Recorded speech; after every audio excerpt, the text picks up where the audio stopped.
compartilhar hoje com vocês um assunto que tem a ver com essa questão que a gente mostrou.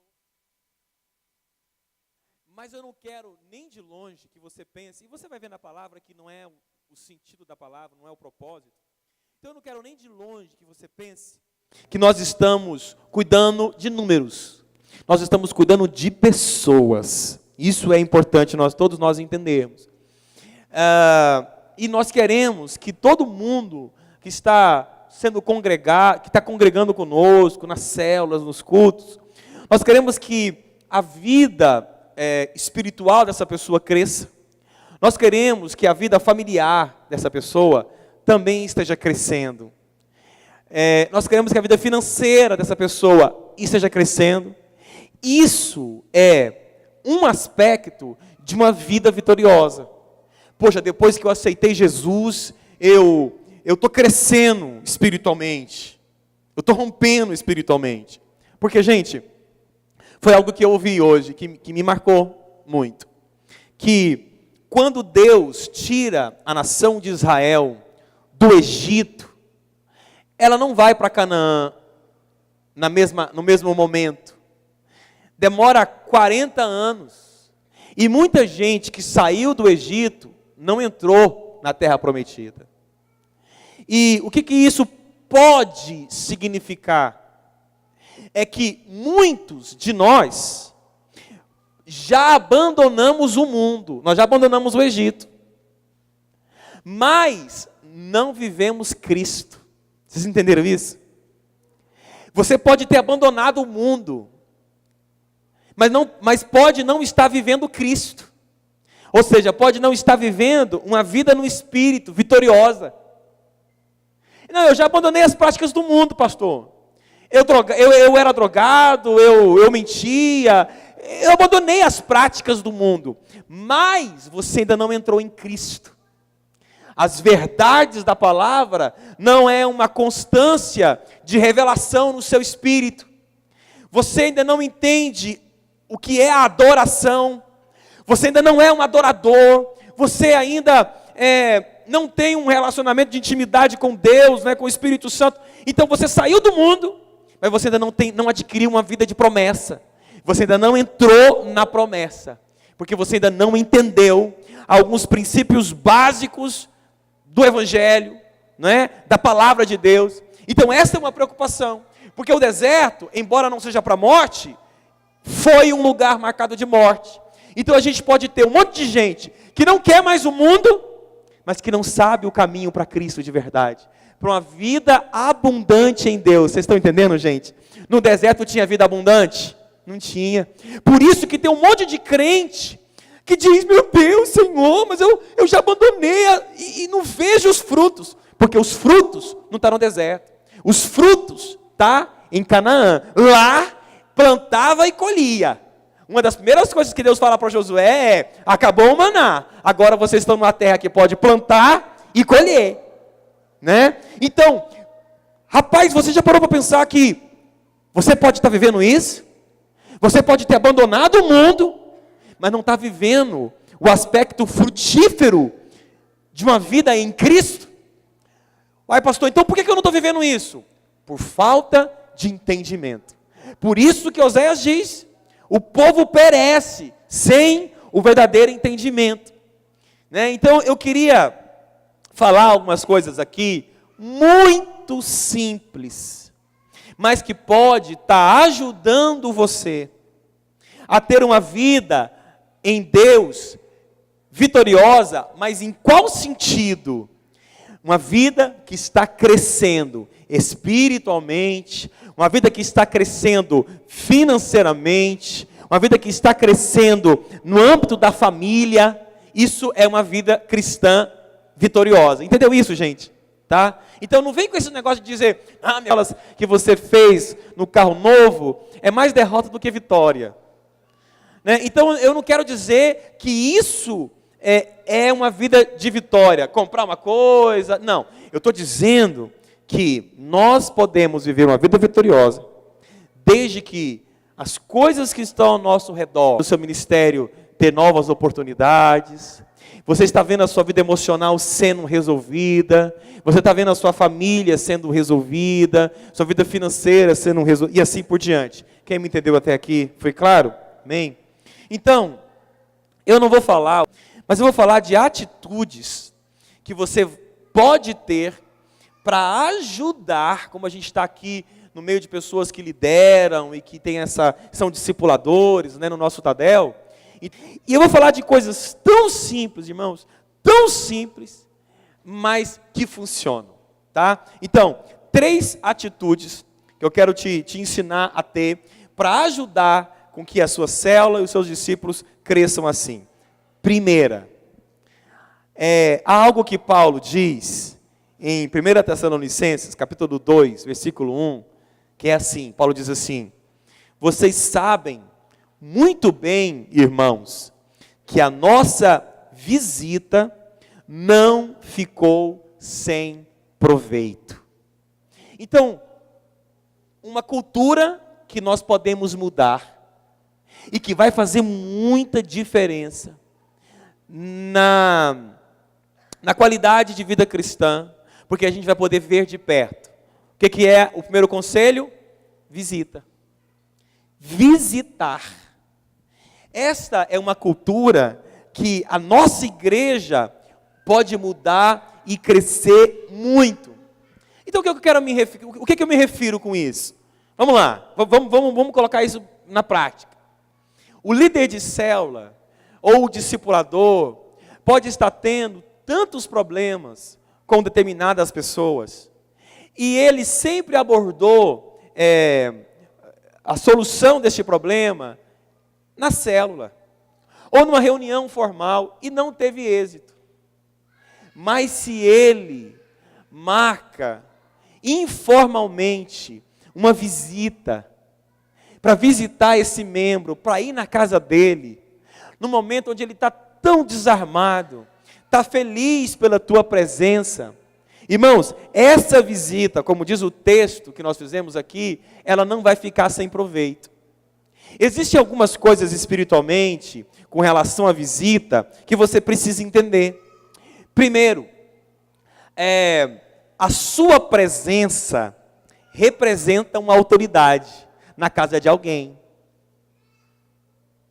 Então, que eu fui visitar, e que depois as esposas, geralmente são as que mais falam nesse sentido, né? Elas dizem assim: pastor, visita mais o meu marido, porque depois que o senhor esteve aqui, pastor, até vontade de ir na igreja, ele teve. É o poder da sua presença lá. Entendeu isso, gente?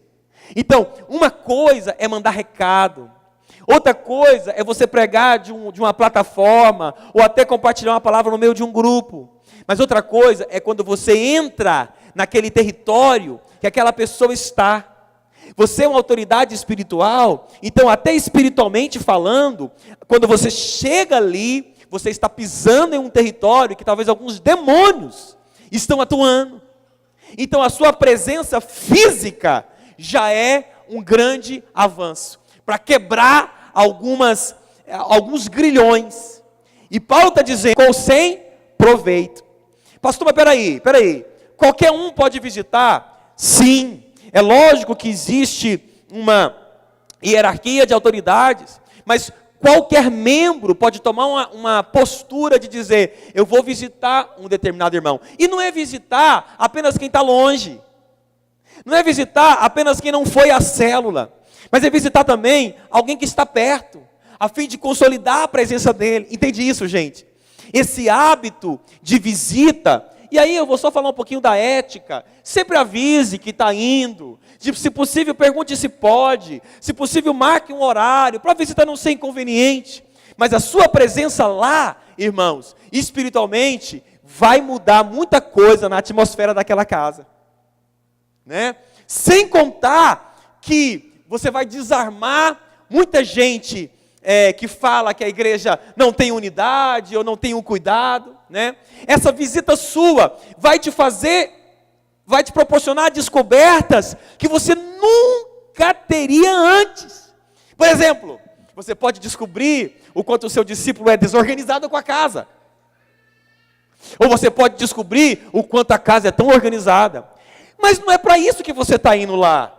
Você pode descobrir, por exemplo, o quanto aquele discípulo é carente de atenção. Ou você pode descobrir numa conversa informal de uma visita, o quanto ele tem um sonho de servir em determinado ministério. Irmãos, a riqueza que a gente pode tirar de uma visita é incalculável. E aí Paulo vai dizer ainda, em outro texto de Tessalonicenses, quisemos visitá-los. Eu mesmo, Paulo, o quis. E não apenas uma vez, mas duas. Aí ele diz assim, Satanás, porém, nos impediu. Olha, que oposição a gente está tendo aqui. Uma oposição do inferno. Para qual atitude? Visita. Entende isso, gente? Sim ou não? Entende isso? Eu tenho sido muito ministrado esses dias no meu coração, até para que a minha postura pastoral seja acrescentada nesse aspecto aqui. Paulo está dele, não é diferente comigo e contigo, irmão, não é diferente. Porque o diabo sabe o poder de uma visita. Jesus visitou a casa de Pedro. O que ele encontrou lá? O que ele encontrou lá? A sogra dele doente. Aí o que aconteceu? Ela foi curada por causa de uma visita. Jesus olhou para um homem baixinho, que estava numa figueira, de nome Zaqueu. Ele diz assim, eu vou visitar a tua casa. O que aconteceu lá? Salvação. Não é verdade, irmãos? Pedro visitou a casa de um homem chamado Cornélio. O primeiro gentil, o primeiro não judeu a se converter. Irmãos, foi um avivamento, fruto de uma visita. Então, eu acredito que líderes que estão aqui, amém? Vocês estão me entendendo hoje a mensagem aqui? Nós que estamos hoje aqui, vamos começar a fazer uma agenda de visita. Vamos começar a levar isso a sério, né? Porque qual que é o nosso hábito, irmãos? Eu estou me incluindo nessa palavra de hoje, eu estou recebendo essa palavra de hoje. Qual que é o nosso hábito? Vai na minha casa, vou. Irmão, essa conversa de vai na minha casa, vou, passa anos e ninguém vai. Só que escuta, gente, não vamos acusar ninguém não vamos acusar ninguém hoje não. Já estou vendo alguns dedinhos apontados, alguns sorrisos irônicos para o lado. Não, calma aí. Não é para acusação, é para crescimento. É para crescimento.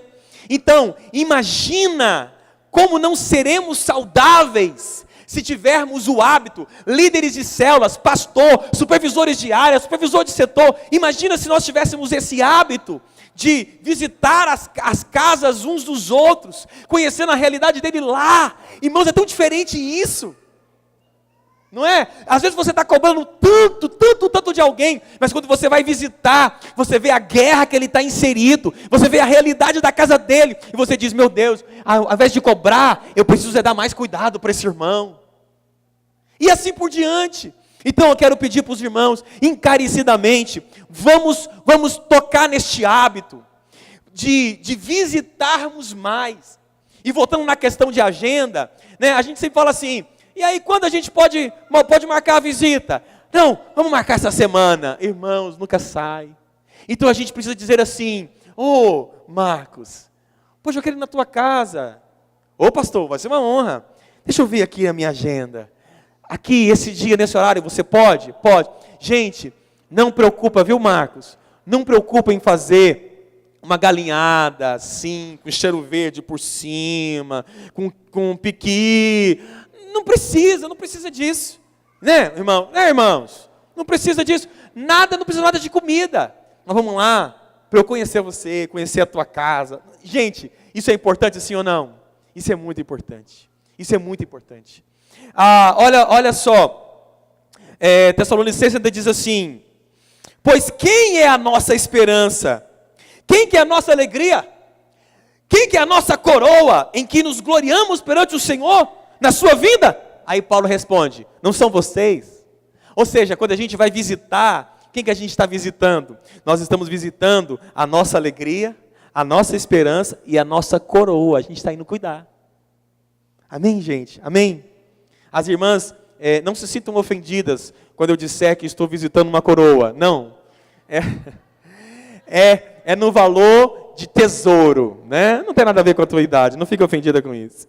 Aí Paulo ainda vai dizer assim: nós, porém, irmãos, privados da companhia de vocês por breve tempo em pessoa, mas não no coração, esforçamo-nos ainda mais para vê-los pessoalmente, pela saudade que temos de vocês. Percebe o quanto Paulo quer visitar essa igreja? É lógico que essa carta se refere a uma visita de Paulo a uma igreja, né? Mas tem o mesmo valor e a mesma aplicação que eu tenho feito aqui. Então, primeira atitude, para que a gente possa dar mais qualidade aos cristãos que congregam conosco, vamos conhecer a realidade deles, vamos visitá-los mais. Eu até peço que vocês me ajudem, que vocês digam assim, mas também, irmãos, eu quero a sua ajuda, mas quero que vocês entendam o princípio. Por isso nós somos uma igreja em célula, porque eu não dou conta de visitar todo mundo. E se todo mundo vê uma situação que precisa da minha interferência, aí a gente vai criar um grande problema. Então a gente tem que seguir o conselho de Jetro para Moisés. Aquilo que você não deu conta, que você de fato achou que é interessante, me ajude. Você vai dizer assim: ô pastor, seria muito bom que o senhor fosse na casa do fulano de tal. Meu querido, por quê? Por causa disso. Então a gente vai marcar uma agenda. Para que eu possa também cuidar de casos mais sérios, de casos mais graves. E assim, irmãos, a gente está cuidando da igreja. Vocês entenderam isso, irmão? Sim ou não? Cuidando da igreja. Então, o primeiro é visitar. Deus falou com você agora? Não é para sair cobrando visita. É para sair visitando. A atitude é sua. Você vai plantar. Você vai plantar. Segundo conselho, ensino. Ensinar. Eu fico vendo, irmãos, o quanto o ensino tem o poder de mudar a cultura. Estava falando sobre isso com um discípulo essa semana. Todos nós aqui viemos de uma cultura. A cultura da tua casa pode ser uma cultura, e por cultura, irmãos, eu tenho aqui a minha referência, a minha ideia quando eu falo de cultura, eu falo assim, de hábitos espirituais até, de caráter. Então, às vezes, você veio de uma cultura, de uma família avarenta. Um exemplo. Como é que você quebra, irmãos, a avareza? Ensinando. Ensinando. E o ensino, de acordo com Paulo, o ensino deve ser sempre feito com uma imensa dose de paciência. Paulo diz assim a Timóteo: o servo do Senhor não deve andar brigando. Vê a diferença? Olha só, um filho mexe na tomada. Você briga ou você ensina? Já está uma criança dizendo, você ensina. Gente, nós acabamos desenvolvendo um hábito de brigar apenas com os discípulos. A gente está muito assim, brigando. Mas o ensino é algo capaz de entrar na estrutura de cultura que aquela pessoa tem e transformar a natureza dela. Leva tempo? Leva. Por isso que a Bíblia diz, continuando lendo o texto de 2 Timóteo 2,24, o servo do Senhor não deve andar brigando, mas deve tratar todos com educação, deve ser um mestre bom e paciente. Então, para eu transformar a cultura ali do Jader em algum aspecto, rapaz, eu tenho que ensinar uma vez, eu tenho que ensinar 2 vezes, eu tenho que verificar se ele entendeu, eu tenho que levar ele para a prática, eu vou ensinando ele, até que o ensino da palavra de Deus transforme aquilo que ele é, e que talvez ele nem é por culpa dele, foi uma cultura que ele recebeu por causa da família. Entenderam isso, gente? Sim ou não? Uma coisa que eu observo aqui, olha tanto que isso é importante. Olha tanto que isso é importante. na hora da adoração, aqui na igreja. Nós cantamos, foi ministrado aqui nesse domingo passado. Que canção linda! Como é que é o nome daquela canção? Como é que é o nome da canção? Olho para ti, olho para ti. Que canção linda! Irmãos, e no final, né? Aleluia, tem é só aleluia. Irmãos, um tempo tão profundo para adoração, né? Um momento tão oportuno, uma letra e uma harmonia tão oportuna para nós entrarmos na adoração. Mas aí, eu estou aqui na adoração, aí quando eu abro o olho para começar a falar, tem gente assim, celular na mão, olhando para a cara do outro, não sabem adorar. Não sabem adorar. Aí eu te faço uma pergunta: você sabe adorar? Você consegue, no momento de adoração, seja ela com músicas ou não, mas você consegue, em espírito, entrar na adoração? Um momento onde você está totalmente glorificando, você não tem desejo de pedir nada, a não ser honrar a Deus. Não é assim uma adoração? Na hora da adoração, você não está dizendo, oh Deus, lembra daquela conta. Não, não. Na hora da adoração, você só quer que a presença de Deus te envolva, você só deseja Deus e tal. Aquele momento, às vezes você se prostra, às vezes vem lágrimas ali dentro, nos seus olhos, você não consegue mais ficar preocupado com o irmão do lado que está cheiroso ou fedido, você não está pensando mais se o irmão está bonito ou está feio, você não se preocupa mais com o calor ou com o frio, se o som está alto ou está baixo, você foi tomado por aquela adoração, e você quer só dizer, Jesus, eu te amo e tal. Você sabe adorar? Como que a gente consegue levar a igreja à adoração? Ensinando. Mas eu quero dizer para você, não é apenas de um ensino que fruto de uma conferência, ou de um ensino fruto de um seminário, isso tudo é bom. Mas eu quero dizer, irmãos, sobre esse ensino, um a um. Sabe, é chegar ali sendo melhor que eu seja o discipulador. Mas se eu não sou o discipulador, não tem problema. Mas eu chego ali no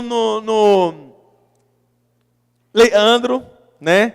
Leandro, eu não esqueci, é só um colapso nervoso. Aí eu chego no Leandro, e às vezes eu até percebi que o Leandro na adoração, ele fica meio disperso. Ele não sabe muito bem o que está acontecendo. Né? Ele está só lendo a letra da música na projeção, e parece que ele não está entrando. Aí eu chego nele com muito carinho, e falo para ele assim, o que é adoração para você, Leandro? Aí talvez o Leandro vai ter dificuldade de definir, mas se ele é um adorador, ainda que ele não defina bem em palavras, só pela expressão que ele vai usar, a maneira que ele vai tentar relatar, você vai descobrir se ele é um adorador ou não. Porque quem já pisou no santo lugar, em outro lugar, não consegue viver. Eu fico vendo a gente cantando aquela música, né? Quem já pisou nos santos dos santos, em outro lugar, não sabe. Só que a questão é que tem muita gente que canta isso e nunca pisou lá. Nunca foi tomado de uma glória que te fez render-se diante dele e tal. E talvez até a dificuldade do batismo no Espírito Santo é esta, porque não consegue entrar na adoração, não consegue se render. E nós estamos cantando, quem já pisou. E aí talvez a gente poderia perguntar, né? Quem não pisou, precisa pisar. Senão, aí vai, sua fé vai acabar. Gente, nós precisamos focar nisso, se nós estamos ensinando de verdade. Olha, Malaquias diz assim, escute isso, Malaquias 2,7, porque os lábios do sacerdote, a Bíblia fala que nós somos sacerdotes, amém, irmãos? Pedro diz isso, Os lábios do sacerdote devem guardar o conhecimento, e da sua boca todos esperam a instrução. Todo mundo espera dos seus lábios instrução, porque ele é o mensageiro do Senhor. Então eu fico pensando assim: o que você descobriu em Deus essa semana? O que você aprendeu enquanto orava, enquanto lia a Bíblia, ou enquanto lia um livro? Irmãos, eu tenho alguém que eu acompanho, um discípulo meu, e talvez ele vai até ouvir essa palavra um dia, e eu conversando com ele, porque ele não lê livros, e ele disse: eu não preciso ler livros. Eu falei: como é que é? Não, eu só leio a Bíblia. Eu falei: como é que é? Então, meu irmão, você está se isentando, né, de 90% do seu potencial. Porque dizem, e é fruto de uma pesquisa, que tudo que a gente fala, como pregador, como ministro, né, como palestrante, ou como homem espiritual, 90% é o que nós lemos e aprendemos. 10% foi algo que você entendeu sozinho na vida. Então, uma pessoa que está vendo 10% do potencial tem que crescer, sim ou não? Né? Então, irmãos, por que eu vou esperar receber de Deus algo que Deus já entregou para o Eurico? E ele escreveu um livro sobre aquilo que Deus ensinou a ele. Eu vou aprender com aquilo que ele escreveu. Entende isso, gente? Sim ou não? Né? Então, os seus lábios devem ter mensagem de Deus, devem guardar conhecimento. Você deve crescer em aprendizado, crescer em conhecimento, maduro e responsável. Entende isso, gente? Ninguém é para. A nossa ideia não é que você saia compartilhando questões polêmicas. Paulo disse que isso não tem proveito nenhum. Mas eu quero que os irmãos cresçam, aprendam e sejam esse sacerdote que produz ensino na outra pessoa. Vocês entenderam isso, gente? Sim ou não?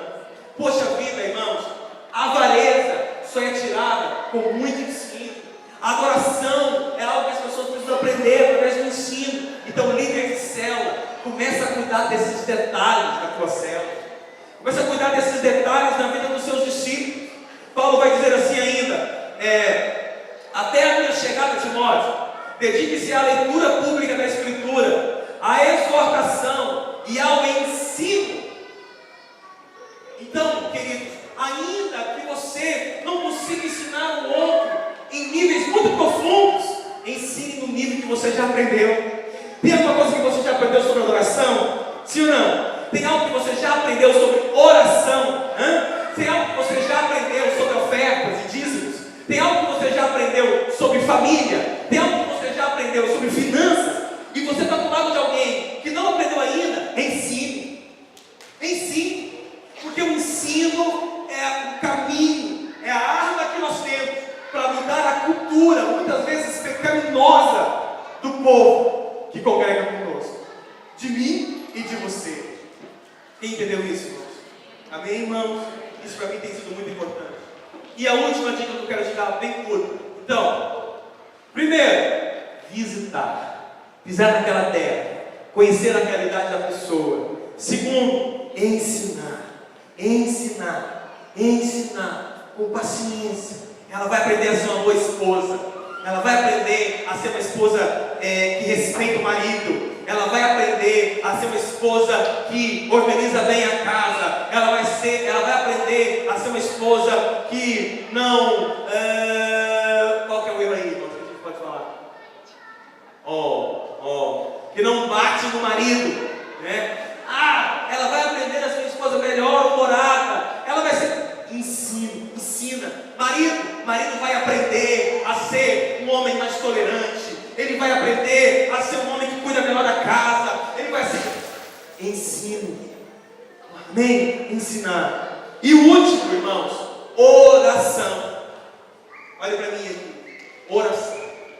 Eu tenho feito isso com alguns discípulos. Comecei a fazer e está sendo muito importante para mim. Teve alguns momentos que Jesus chama os seus discípulos, não para ensinar nada para eles. Jesus chama os seus discípulos, não para cumprir com uma missão. Ele só diz assim: vem comigo orar. Eu estou com algumas angústias, vem orar comigo.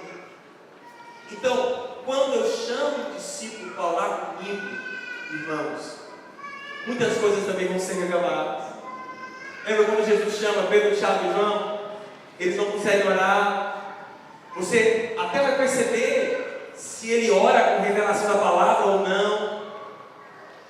Se ele consegue, eu fico olhando, às vezes a gente diz assim, vamos orar, igreja? Vamos, né? Numa vigília e tal. Sabe o que acontece? Muitas pessoas começam a conversar pelos cantos. Porque, como eu estava dizendo, essas pessoas, elas não têm o hábito da oração. Então, é a mesma coisa que você pegar alguém, bem gordinho, que não sabe caminhar, não sabe fazer caminhada, não sabe correr. Aí você, toda vez que o seu discipulado, você diz assim, ei, está caminhando? Ele diz, está orando? Então vamos orar junto. Ou seja, vamos caminhar junto comigo. Aí você começa. Aí, nos meus cerebros dizendo, para, não. Você não tem orado todos os dias, né? Você não tem caminhado todos os dias? Ele disse, não, mas eu oro só 5 minutos. Ele não dá conta de orar por meia hora. Ele não dá conta de perseverar contigo em oração por 1 hora. Porque ele não tem o hábito de orar. Então, irmãos, é muito importante isso. Líder de célula, marque com a sua célula tempo de oração. Não importa se é Natanael, não importa se é tempo de vigília, não importa. Marque um tempo de oração com o povo. Chama 1 ou 2 para orar com você durante uma tarde. Gasta um tempo de oração ali, irmãos, porque esse tempo de oração juntos vai mudar o nível de vida espiritual de muita gente. Eu espero que os irmãos estejam guardando essa palavra hoje como um tesouro no seu coração. Como um tesouro, né? Então, vamos orar mais juntos. A Bíblia diz assim, Pedro estava preso, mas a igreja orava constantemente a Deus por ele. No final você sabe da história. Pedro é miraculosamente liberto daquela prisão. Essa oração constante, contínua, que faz toda diferença. Quem entendeu essa palavra hoje? Amém? Vamos visitar mais. Vamos gastar mais tempo ensinando as pessoas e brigando menos com elas. E vamos gastar mais tempo orando com as pessoas. Como eu estava dizendo, já fiz isso com 2 discípulos. No horário do discipulado, a gente diz assim, hoje a gente não vai falar nada. Pastor, mas eu queria tirar muitas dúvidas. Não, hoje nós vamos apenas orar juntos. Deixa que o Espírito Santo fale com você, nas suas dúvidas. Eu vou te ensinar a buscar respostas em Deus em oração, né? Então, vamos desenvolver esse hábito, irmãos, para nós termos uma igreja que cresce, não apenas numericamente, mas que cresce em qualidade de vida cristã. Amém? Vamos ficar aqui para a gente orar?